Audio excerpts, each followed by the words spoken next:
everyone, welcome again to House News. In this episode, we present you the latest information coming right here from the House of Representatives of Indonesia. So now let's have a look at our headlines for today.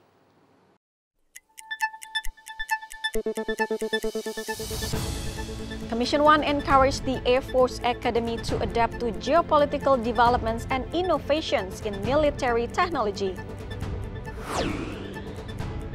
Lawmakers expect to complete the broadcasting law revisions in the current legislative term after more than 10 years of debate. Parliamentarians have given the green light to the 2026 budget for the Ministry of Environment and Forestry, supporting initiative on waste management and climate action. 22 oversight teams the House performed its duty to oversee the protections of Indonesian migrant workers and the handling of disasters.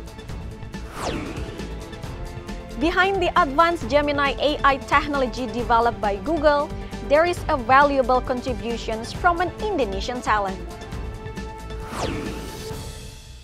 Commission 1 urges the Air Force Academy to create an integrated curriculum that combines modern aerospace technology with strategic leadership training, equipping cadet pilots with global insight and aerospace expertise. Vice Chairperson of Commission 1 of the House Sukamta stated, interstate conflict in the modern era is no longer limited to physical clashes, weaponry, or combat equipment. The warfare now enters the age of cyber conflict, which can destroy national data systems. Thus, he emphasized the need for a transformations in aerospace military education paradigms, where cadets are trained to anticipate attacks on aircraft navigation systems and the militarizations of airspace. Perang modern hari ini mungkin akan berbeda dengan perang di masa lalu. Perang yang paling dini itu kan di udara dan di laut. Kalau sudah masuk darat itu artinya udaranya sudah jebol.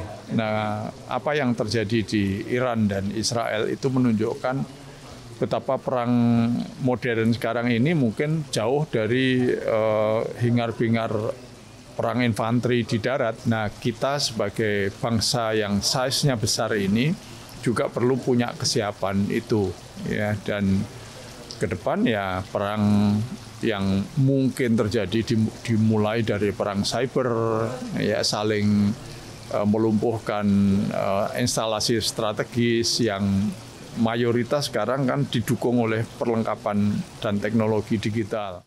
Furthermore, Sukamta emphasized Indonesia must maintain strong air defense because without secure national airspace sovereignty, Indonesia would be unable to face modern warfare. From Yogyakarta, Hilman Hidayat, tvrparlemen reports. Commission 1 is committed to involve public participation in revising the broadcasting law. They hope the law is relevant to the current developments, reflecting the moral values and prioritizing the public interest. Vice Chairperson of Commission 1 of the House, Dev Akbar Syafiqarno mentioned, contributions from different elements of the public will shape the development of future broadcasting regulations. He emphasized every perspective can be foundations for formulating fair and balanced policies for all. Tentu MUI telah memiliki pandangan yang telah disampaikan dan ini juga menjadi masukan sama seperti dari KWI ataupun juga dari Komnas Pengendalian Tembakau. Ya ada beberapa hal-hal yang kita catat untuk kita memperkuat industri penyiaran kita menjadi lebih baik ke depan. Ya tentu kita mendengar masukannya agar kita selaku wakil rakyat dapat bekerja dengan hati yang tulus dan juga dapat bimbingan yang benar. Nanti kita sesuaikan dengan perkembangan zaman karena kan memang kan arahnya kan untuk bagaimana kita bisa lebih terbebas dari pengguna tembakau. In addition, Dave explained through inclusive discussion with all public groups, the broadcasting bill can be designed to reflect shared interest. The media are expected to deliver information and entertainment, also to contribute to education, uphold justice, and respect privacy and freedom of expressions in a responsible manner. This involves creating ethical standards such as the delivery of accurate information, the use of polite language, balanced news presentations to foster a culture and democratic society. Tegar Aziz, tvrparlemen reports.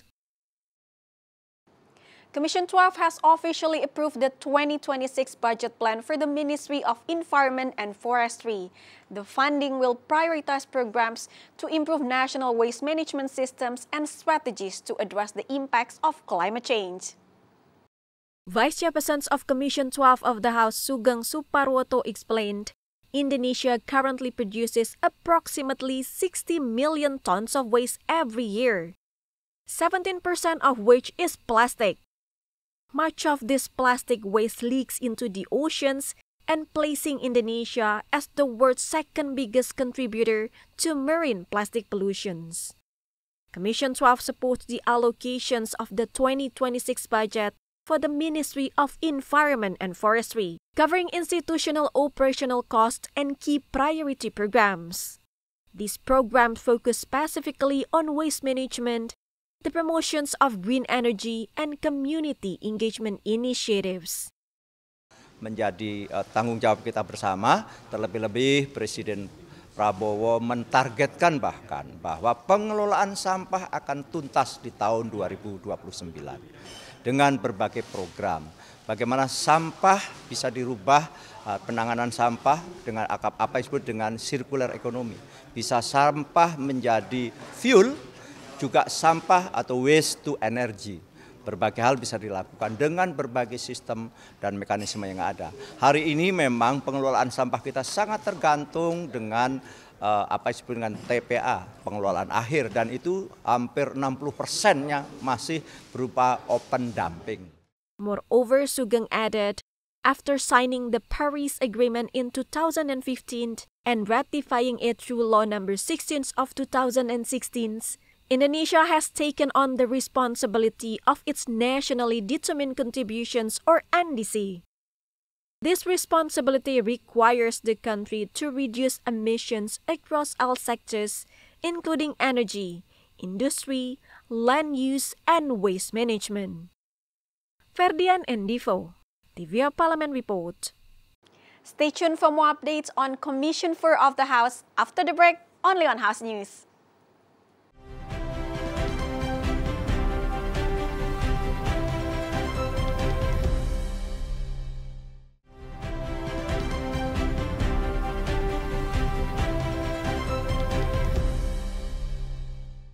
The Vice Speaker of the House encouraged oversight teams to improve coordinations between institutions to ensure effective oversights, especially concerning Indonesian migrant workers and disasters response programs.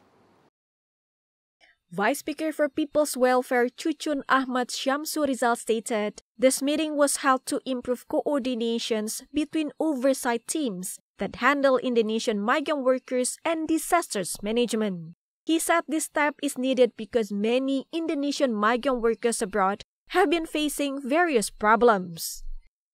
Meanwhile, the Disasters Oversight Team is expected to respond promptly in handling disasters in different areas.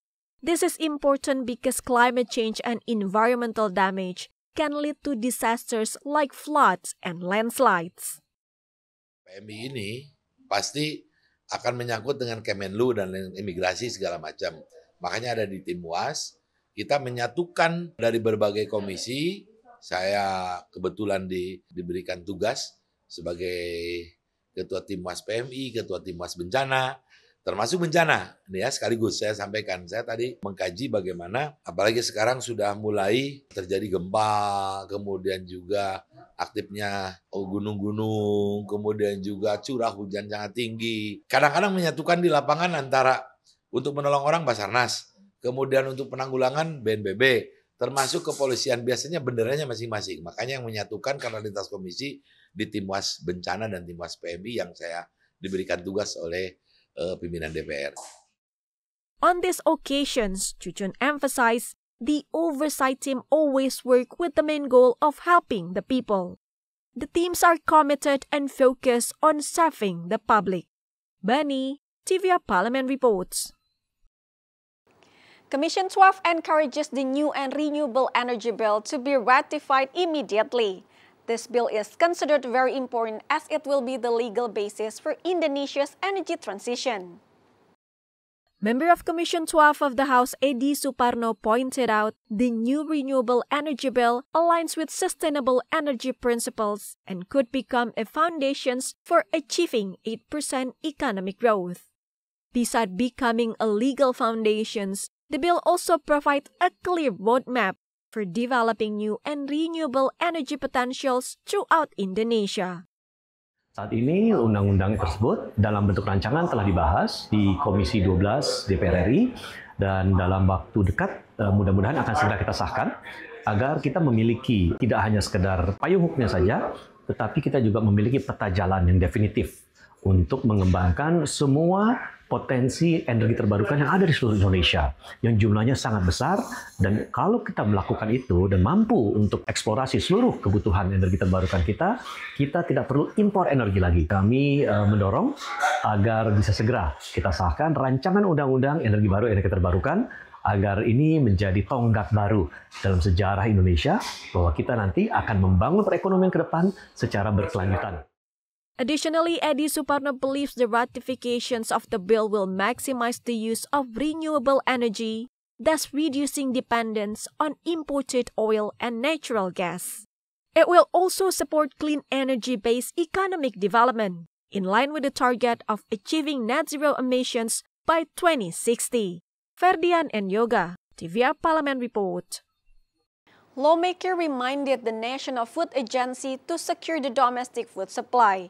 The agency should focus on making sure that food is always available in sufficient quantities and prices remain stable.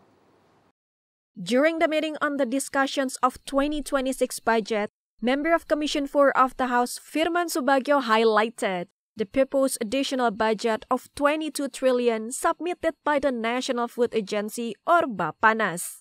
The large budget must be analyzed to focus on solving food problems, especially lowering prices and fulfill people's needs.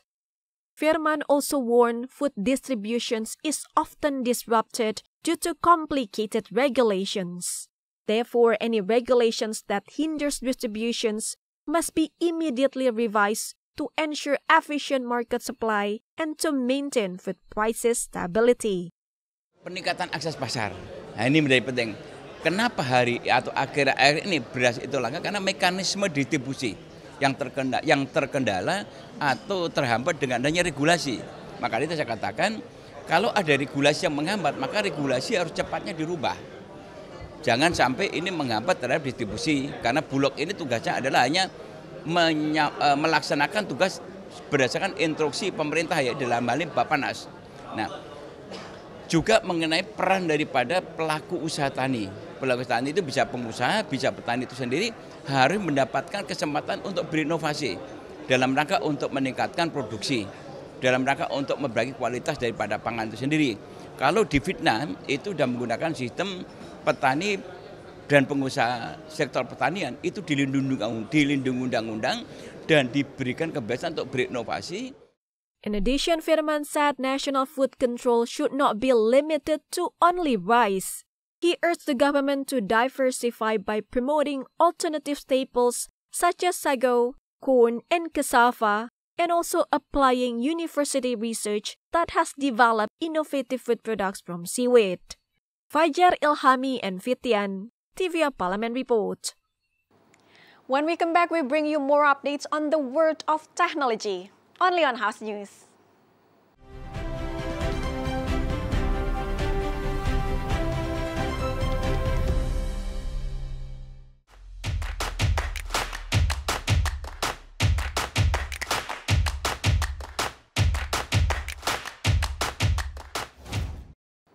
A young Indonesian researcher has brought global attention through his work at Google's AI research team in London.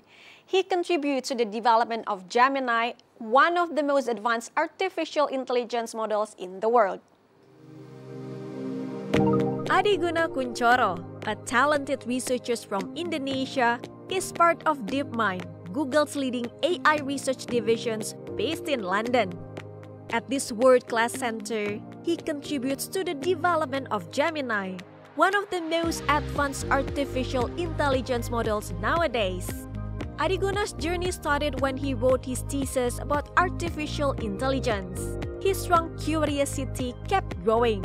He continued to study at Oxford University in the United Kingdom and Carnegie Mellon University in the United States. From these top universities, his path toward the center of world AI research opened widely. At DeepMind, Adiguna works on research in natural language processing or NLP. This technology helps Gemini understand human language in a more natural way. Even though his work has a global impact, Adiguna still thinks about Indonesia. He believes AI can solve challenges in education, especially in remote areas, and give more people access to learning. Director of Research at DeepMind described Adiguna as meticulous, collaborative, and uniquely skilled in natural language processing. His story shows Indonesian talent can compete on the international stage. Through his contributions to the development of Gemini, he brings pride to Indonesia and also brings real benefits of AI to Indonesian society, especially in education and healthcare. Padang has earned international recognitions as the city government received the Certificate of Recognitions in the Circular Economy category for large cities.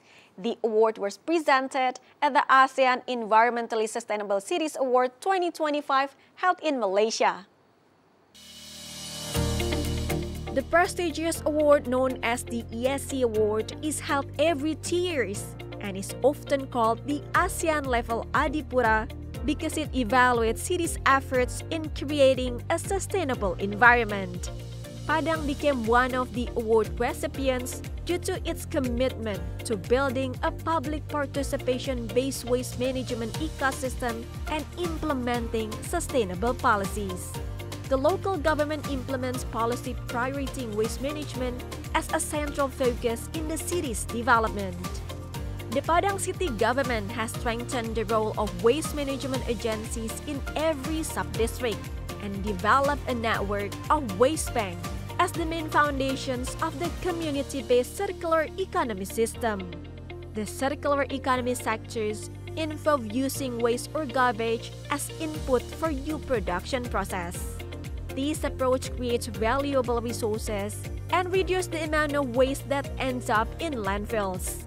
The system has been recognized for creating consistent, measurable, and sustainable waste management, making Padang stand out among large cities across ASEAN.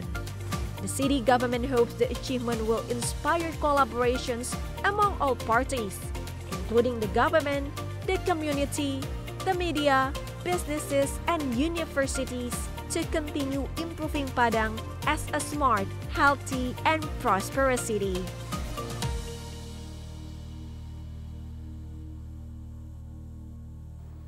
Vietnam's government has introduced a limited-term visa waiver scheme to attract foreign individuals who can contribute meaningfully to the country's socio-economic development.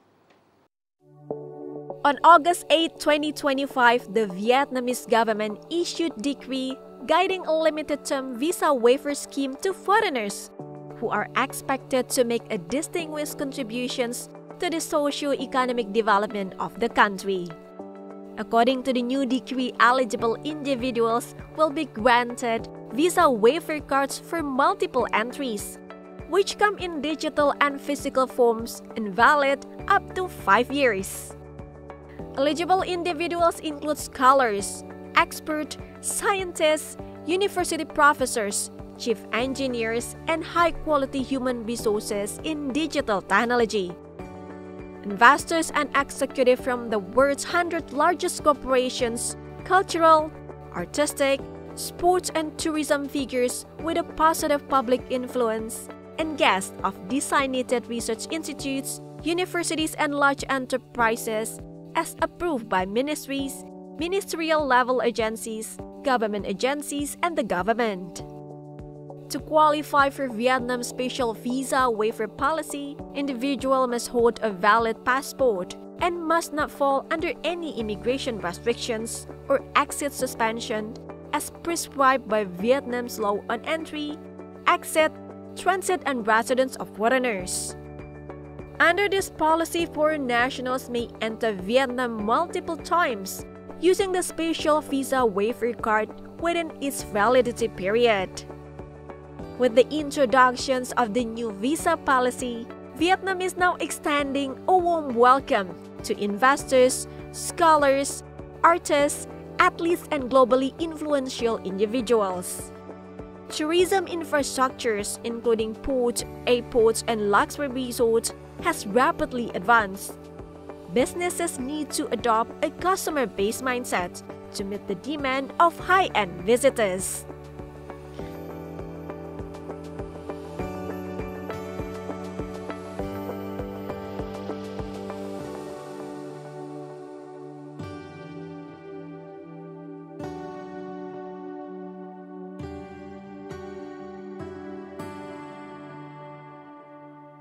And that information wraps up our house news for today. I'm Reni Minario and all the crew. Thank you for watching. We'll see you again next time.